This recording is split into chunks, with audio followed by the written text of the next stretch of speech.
Hi everyone, this is Dustin, the blind Minnesotan. Today I want to talk about how it is and how my life is being a visually impaired person living in Columbia Heights, Minnesota. The last video I made was like a year ago, and at that point I was working at Discount 70, the store that used to be by my house. So I was literally walking to work and I was literally walking back. So, that store closed. They moved to a different location. In the meantime, they laid me off, and now I work and live a completely different lifestyle than I did back then. So today I'm making a different podcast episode to kind of explain how my life as a visually impaired person is going now. Because, there's not a lot of us out in the world. There's not a lot of visually impaired people out there. Most people have autism, ADHD, mental health issues, and a lot of people with our condition are completely blind. There's a few of us that are like visually impaired like me, that are high functioning enough to trick society to thinking that we're normal. So I'm going to come talk to you about it and I have a visual part of this because, Facebook does not really like audio stuff. So then if you're listening to this on Facebook, just listen to it in the background and keep on cleaning your house or something, because I would put an audio file on Facebook where people can listen to in the background and stuff, but Facebook does not allow that yet. So, sorry, you just have to stare at my face and listen to the background. So, the number one thing that has changed since last time I talked to you about it is where I work. When I worked at Discount 70, when I first moved out here 3 years ago, as a blind and visually impaired person, I could walk to work because it was right by my house. But they closed, they went bankrupt, and when they closed and went bankrupt, I had to get a different job. They're now open again, but they're not by my house anymore, so, and I already have a different job, so why should I leave my stable job to go work there when they have a chance of closing again, because the economy sucks. So, after Discount 70 closed, I ended up working at Bob's Produce Ranch up in Fridley, Minnesota. It's right on University, and I took the 10 bus there.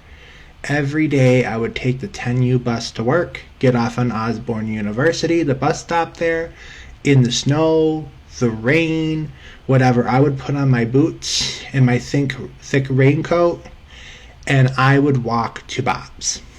And I loved working at Bob's, and I worked there for about 9 months, and I loved it there. Mai and Yang were good owners, and they ran the store well, but customers just stopped coming because there's a Cubs, an Aldi's, a Target right up the block, and there's Mike's Discount Foods, where I currently work, right across the street. So there's so much more affordable options that Bob's is struggling right now, and they had to lay a bunch of people off, they cut hours, and blah blah. And when you have to pay rent, right, you can't pay rent with only working 1 day a week. So with how expensive rents are out here in the suburbs, so I ended up getting a job, quitting my Bob's Produce Ranch and getting a job at Mike's Discount Foods across the street. And I still take the same 10U bus to work, get off at the same bus stop, but I just, in the winter, I put on my thick winter boots and I walk to work from the bus stop. If it's really bad, I'll just pay to Uber to work, because my work is only 7 miles away. So my Uber costs one way might only be $16.50 an hour, $16.50 away. So yes, I am giving up an hour of my pay to get to work because I'm visually impaired and I can't have a car, right?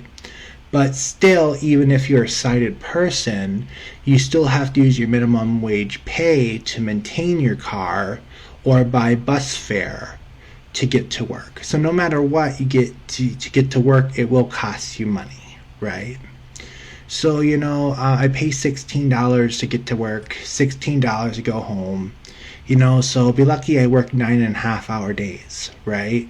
So I do make enough money where Ubering to work and then Ubering back home is worth it. And I work in the produce section at Mike's Discount Foods. So what happens is when Walmart, Target, all these Costco, Whole Foods, or whatever don't want their food anymore because it's not meeting their standards, or the shipment's late and they already got a shipment from a different supplier. You know what I mean? They'll deny or reject the food. Like, nope, food suppliers, we don't want this. So then those food suppliers will come to Mike's Discount Foods and say, hey, we have this food rejection that these big corporate grocery stores don't want. And what me, Matt, Christina, Heidi, Yang do is when they come, we unload it off the truck. My boss, Matt, and Christina gives them money for what the food is worth. And then once they're in our warehouse, we break the pallets down. And then from there, each part of that shipment gets sent to a different Mike's Discount Food store. And then before they come pick it up, we put it in our produce fridge so that it stays fresh until the other stores come and get it. And then once it's in the produce fridge, we take it from the produce fridge and we put it in the produce section at our store. And then later in the week, the other Mike's Discount Food stores will come and they'll take their value or their chunk of the product that we got. So me as a visually impaired man, I do not do the truck unloading. No. I refuse to unload the trucks. Because with my low vision, that is not unsafe. I don't unload any trucks. But the part I'm willing to do is once they're off the truck and into the loading dock, I will help my boss, Matt, Christina, or my coworker, Heidi, unload, break up the pallets and make them as smaller pallets. And then I'll help them put it in the fridge. And once it's in the fridge, put it on the store shelves. So some days I get paid just to organize produce for our store and all the other mics. Some days, when there's no shipment, I'm getting paid to bring food from the produce fridge onto the produce section fridges. And for a visually impaired guy like me, right, it's very difficult because I with my vision, it's hard for me to see some of the moldy strawberries, some of the moldy blueberries. So once in a while, I might miss one or two, right? But you'll be lucky my other coworkers have 20/20 vision, and they're able to kind of pick up and clean up some of the few pieces I might actually miss. And I take Uber to work. I take the city bus to work. And, I love what I'm doing because a lot of the customers who come to my work are disabled like me or senior citizens. So they're on a very fixed income when they come to Mike's, right? So I'm a disabled person that's stocking a grocery store that helps low-income senior citizens and disabled people. So I like doing what I'm doing because it benefits me because I'm out of the house and I'm making money, right? And then I'm helping low-income people that are seniors and disabled people who shop at the store. Because if I wasn't there stocking the produce shelves, right, disabled people and senior citizens won't be able to buy it. So, it's one of those things that I really like what I'm doing. And how I work at a grocery store, right? So when I'm hungry, I normally buy some food at work and I bring a little bit home with me every day. And whatever I can't get at work, I pay for this membership called Walmart Plus. And guys, Walmart Plus is totally worth the $12.99 a month. It's totally worth it. And because of the Walmart Plus app goes by zip code. So when you pay for the Walmart Plus membership, it will connect you to the Walmart in that zip code. And because I live between Fridley and Roseville, right? Fridley and Roseville are two different zip codes, but I'm evenly broken in between them, right? So when I'm on my Walmart app, when I'm ordering food, it'll ask me, do you want it from the Roseville Walmart or do you want it from the Fridley Walmart? And then all the time I choose Fridley because the Fridley Walmart is so much more better than the Roseville Walmart. So I will have the Fridley Walmart deliver whatever food I can't get at Mike's Discount Food / my work. Whatever food I can't get there, I'll have Walmart Plus / Walmart deliver the food to my house. So then, I don't have to worry about someone who can't drive about getting off the bus, walking down the icy sidewalk from the bus stop to the Walmart, loading up my utility cart with food, pushing the utility cart through the snowy sidewalks, to the bus stop. Nope, I don't have to worry about that stuff anymore. I just have Walmart deliver me food, and it's worth the $12.99. And then with the Walmart Plus, you do also get a free subscription service, but for videos and stuff. But the negative about the free subscription service is that it has ads. So I don't use it. I don't use the video service that Walmart provides because I find enough on YouTube and to watch for free and enough on Tubi to watch for free. So, but even if you don't use the video subscription service from Walmart, just the $12.99 fee for the food delivery, definitely when you're blind and visually impaired and cannot drive, is totally worth it. It's totally worth it. So between buying food at Mike's Discount Foods, where I work, and Walmart, so I'll buy some blueberries and stuff at work, and then that are in okay condition, and then whatever else my work doesn't sell, I have Walmart just delivered to my house. Totally worth the $12.99. And then when I want things to do, right? As a visually impaired man, you want things to do. You don't just want to go to work and then sit in your house, right?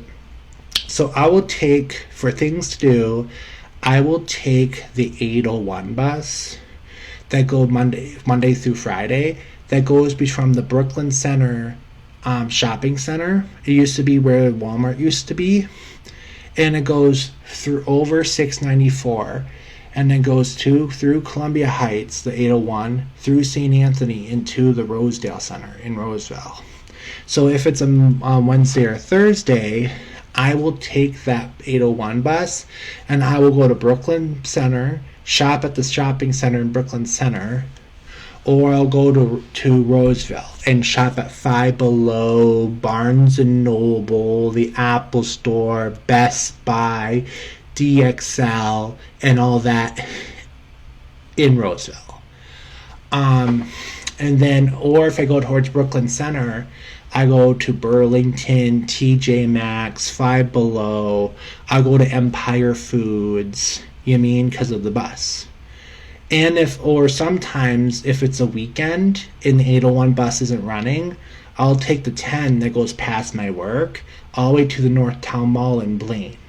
And then at the Northtown Mall, you can get this thing called a Metro Micro shuttle. And the Metro Micro has an app. So once you get to the Northtown Mall and Blaine, you can open up the app and you can schedule a ride right in the app. And they'll pick you up from the Northtown Mall and take you to all the major shopping centers in Blaine. You can get to the Blaine Walmart. You can get to the Blaine Lowe's. You can get to the Blaine Home Depot. You can get to the Blaine Menards. You can get to the Blaine FN Bargains. FN Bargains is an amazing store in Blaine. You can get to the Blaine Coles. You can get to the Blaine Goodwill. You can get to the Blaine Savers. You can get to the Salvation Army Family Store. You can get to the Blaine Denny's. You can get to the Blaine Culver's. You can get to the Blaine Planet Smoothie. I love my Planet Smoothie. If you see my Instagram posts, you know I love my Planet Smoothie. You can get to the Blaine Planet Smoothie. And you can get to all these high-end restaurants and shopping centers in Blaine where, you can work, where you can eat and stuff. So sometimes for entertainment, I will take the 10 bus up to the Northtown Mall and then get the Metro Micro service. And then Metro Micro will help me get around Blaine. Or sometimes I'll even take the 10 bus to the Northtown Mall in Blaine, and then I'll hop on the 805 or the 827 buses. So the 805 will take you to the high-end shopping center in Coon Rapids, where there is a Texas Roadhouse, where there's a Costco, where there's a Cub Foods, where there's Aldi's and Dick's Sporting Goods and all the high-end shops in Coon Rapids. So the 801 bus will take you from the Northtown Mall / Blaine to the high-end shopping center in Coon Rapids. And the 827 bus will take you from the Northtown Mall in Blaine to downtown Minneapolis, or the 827 bus from the Northtown Mall in Blaine to Anoka Ramsey in Coon Rapids, the big Mercy Hospital in Coon Rapids, downtown Anoka where all the cool bars are and stuff. I'll take I'll bus to the Northtown Mall, hop with the 827 bus or the 805 bus. If I don't want to do something in Blaine, I'll hang out in the Coon Rapids Shopping Center, or I'll hang out in downtown Anoka and go bar hopping. I do love as a visually impaired man, right? I do like bar hopping in downtown Anoka because, in downtown Anoka, you're not going to have drug dealers outside the restaurant. You could, drug dealers are everywhere, but the chances of having a drug dealer and people passed out drunk and stuff in downtown Anoka is very, very slim compared to downtown Minneapolis, because downtown Minneapolis is a bigger city. So I like going bar hopping in downtown Anoka because it's just a safer place to bar hop. And downtown Anoka has restaurants, the bars, all right next to each other at a strip mall, because back in the 1800s, before cars, that's how the areas were built. So then, as me as a visually impaired man, I can easily, walk around that area once I get up there at the bus. And downtown Anoka also has a nice public parking ramp. So if you want to drive, you can still drive there and park there for free in the parking ramp. And downtown Anoka has free street parking. There's only one place where you have to park in downtown Anoka, and that you have to pay, and that's the city park, the city hall parking lot, and the government center parking ramp. So as long as you don't park in the government center parking ramp or the city hall parking lot, the rest of downtown Anoka is free to park at. And just aim for the free parking ramp. It's called the Anoka Municipality Parking Ramp. The free parking ramp is called the Anoka Municipality Parking Ramp. And you can park there for free because it's made to support all the bars and stuff. And downtown Anoka has Ubers and all that stuff. So a lot of times on my day off, if it's not snowing or raining or hailing and it's a nice day, I'll go downtown Anoka and I'll have little shots at something not too powerful at each one of the bars I go to, and I can have some fun there. Because as a single visually impaired man, right, I don't have no boyfriend, I don't have any girlfriends, I don't have any kids, I don't have any pets, right? You can easily, when you can't drive, you can easily sit in your house and say, oh, I'm going to be depressed all day, But I refuse to be that kind of visually impaired person. You mean? So since I've been living down out here in Columbia Heights for the last 3 years, right? I know all the bus routes out here. I take Uber when the weather is crappy.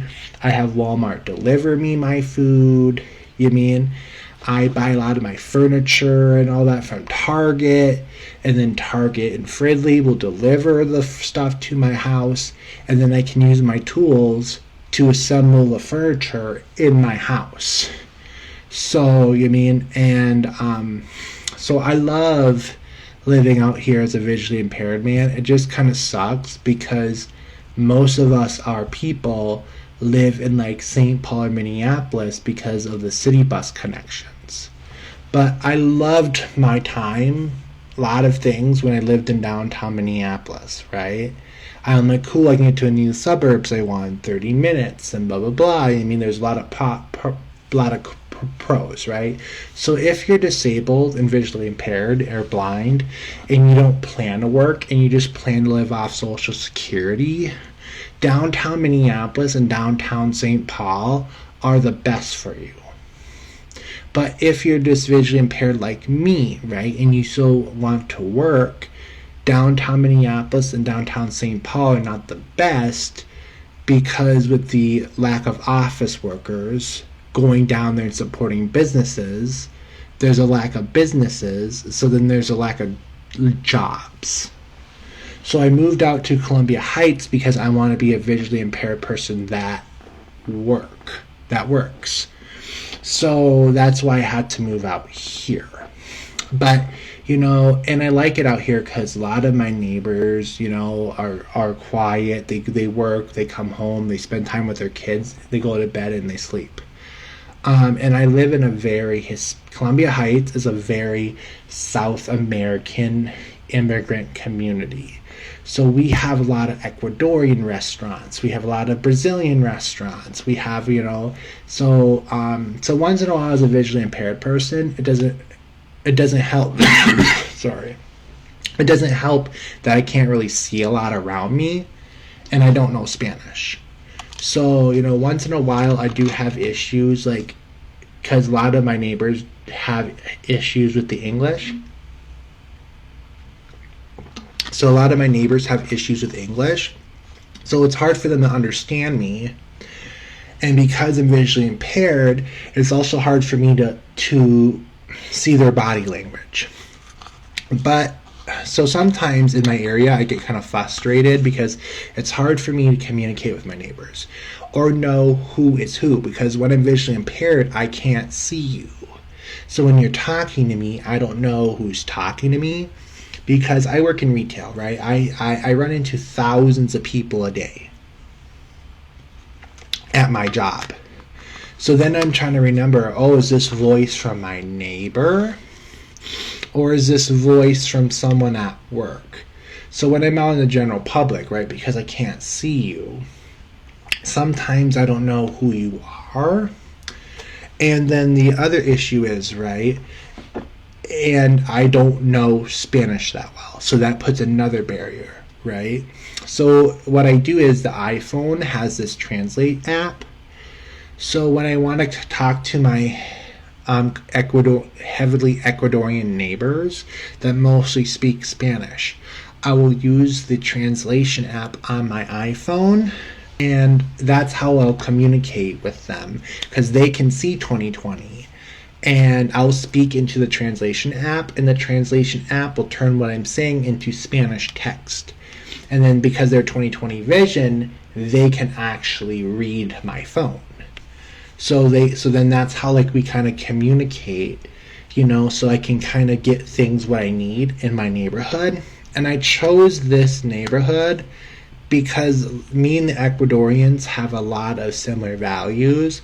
Like Ecuadorians, a lot of them are mostly Christians. And they're mostly old school Catholics. A lot of Ecuadorians are Catholics.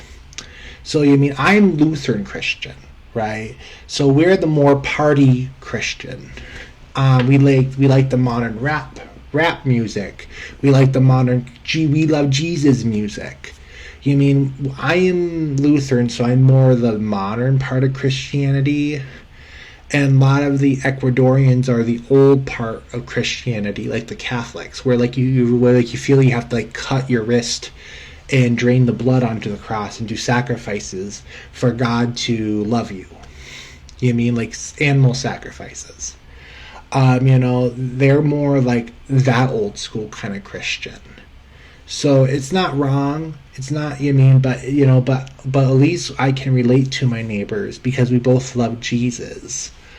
Well, when I lived in other parts of like downtown Minneapolis, or when I used to hang out in like North Minneapolis or South Minneapolis, there's a lot of there's Christians. A lot of the African Americans in that area are Christian, but there's also a lot of Muslims, Jewish people. Like Jewish people, Muslims, I can get along with, because they're dedicated to their religion too, right? But then you have them. It's harder for me to get along with them compared to the Ecuadorians, South Americans, and the Mexicans. That group, it's harder because they're not as religious, right? We don't have the same kind of religious thing. But then there were some people down in Minneapolis, who were anti-God, pro the devil, blah, blah, blah. And I just didn't click with that crowd. So, and the African Americans, a lot of them in North and South Minneapolis are religious, but their version of Christianity is even more loose than Lutherans are. How on TV you always see them clapping and dancing with, in the mega churches and all that kind of stuff, and sing, and the whole crowd is like preaching and singing and doing their body movements or whatever, like the ones you see on TV. A lot of African American churches are more like evangelical, so they're even more looser than Lutheranism. And so then it's like, so they're like a little bit too loose, and the Ecuadorians and South Americans are a little bit too Catholic. But then I moved to Columbia Heights because Columbia Heights is one of the communities along the bus line that are more towards my values. So me as a visually impaired man who's really about Jesus and all that kind of stuff, right? But I'm not old school Jesus. I'm kind of more neutral Jesus. Lover. It's Columbia Heights also had my values, so I gave up some of my transportation things, for my values. And so on the Sundays I get off from work, I will take an Uber to Hope Lutheran Church in North Minneapolis to go to church. So I'll take an Uber to go to church. And Hope Lutheran Church is right on the North Minneapolis Brooklyn Center border. So half the church parking lot is in Brooklyn Center, and then half the church parking lot is in Minneapolis. But because that part of Brooklyn Center doesn't have their own area code, they use Minneapolis in their address. So cause here, for example, where I live in Columbia Heights, we don't have our own postal service. So then we end up using Minneapolis' postal service.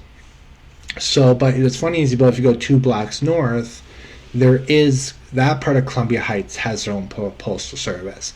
So a lot of times, I'll just put Columbia Heights instead of Minneapolis when I'm writing my my address down on letters and stuff, and the mail people will know okay, this is in Columbia Heights, even if it's Minneapolis, because they know the area.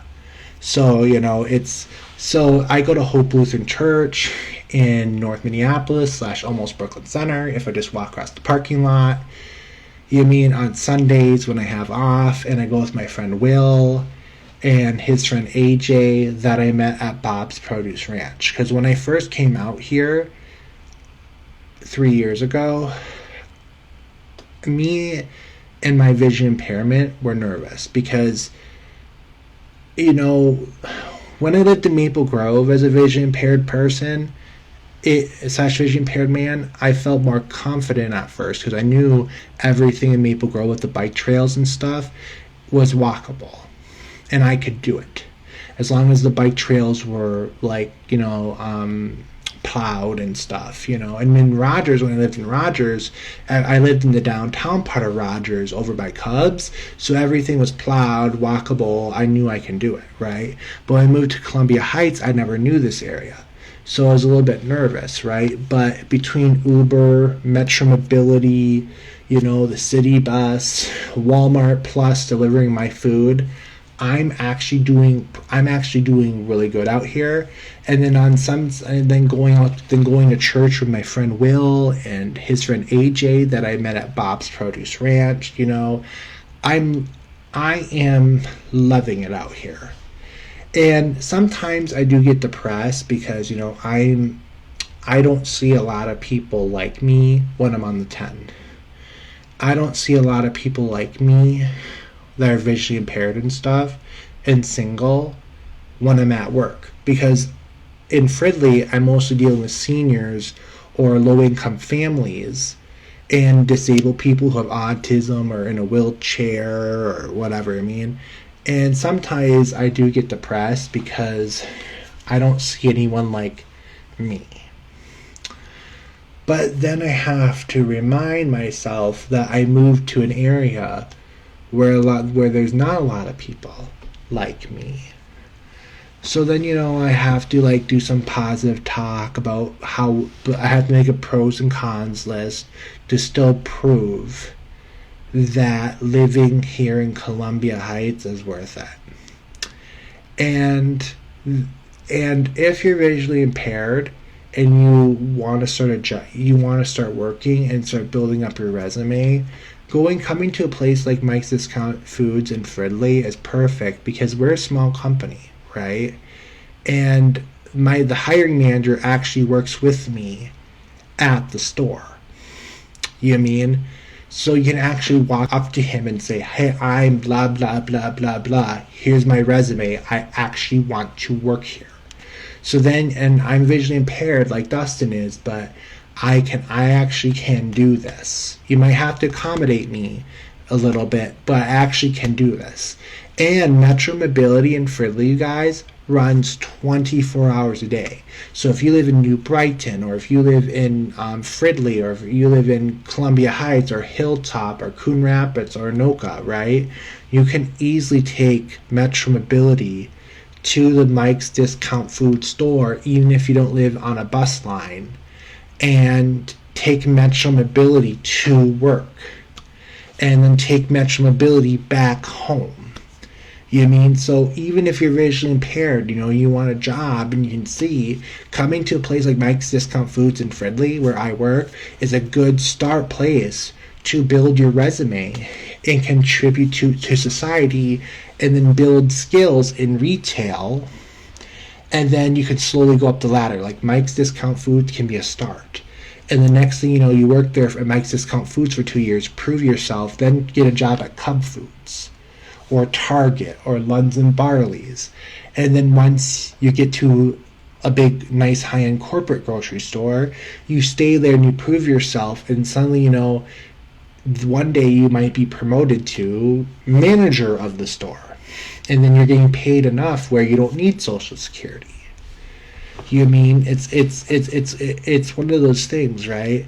As I love living out here in Columbia Heights as a visually impaired man. I do have, but instead of me just bitching and complaining like, oh no, I can't get around because of transportation, right? I'm like, well, I just have to bite the bullet and take an Uber. Trust me, half the Uber drivers in my area know who I am because I'm taking Uber so much. So come check out Columbia Heights and Fridley as a visually impaired man, and come check out all the apartments along the 10N and 10U bus route. And check out apartments in Blaine in the Metro Micro area. And check out the apartments in Coon Rapids along the 805 bus and the 827 bus. Well, I hope you guys have a good day. Bye-bye.